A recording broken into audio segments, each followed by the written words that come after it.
আগরতলা বটতলা বাজার থেকে brown sugar ও গাঁজাসহ আটক 3 নেশা কারবারি। পশ্চিম আগরতলা থানার পুলিশ তাদেরকে আটক করে।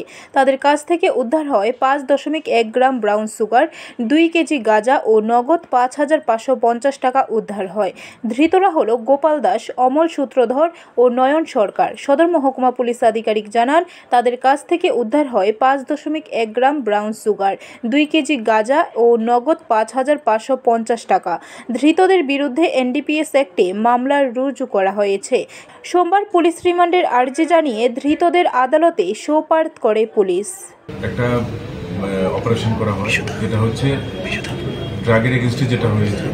তো মূলত হচ্ছে বটতলা বাজারের ভেতরে লুকিয়ে নিজের দোকানের মধ্যেই ড্রাগস লুকিয়ে রেখে, ড্রাগস গাঁজা এগুলি লুকিয়ে রেখে সেগুলিকে বিক্রি করছে। এই ধরনের খবরের উপর ভিত্তি করে পশ্চিম থানার ওসি রানা চ্যাটার্জি একটি অটো রিজার্ভ করে সিভিল ড্রেসে সবাই যায়, গিয়ে তারপর ওই দোকানটাতে ঘেরাও করার পর সেখান থেকে আমরা প্রচুর পরিমাণে আমরা ব্রাউন সুগারের ভায়ালগুলি পাওয়া গেছে, যেগুলি টোটাল 5.1 গ্রাম, এবং ড্রাই গাঁজা পাওয়া গেছে 2 কিলোগ্রাম, এবং ক্যাশ টাকা পাওয়া গেছে 5,550।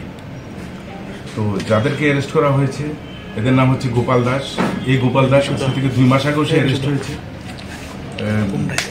ড্রাগের কেসে, এবং আরেকজন হচ্ছে অমল সূত্রধর। ব্যুরো রিপোর্ট, খবর ত্রিপুরা।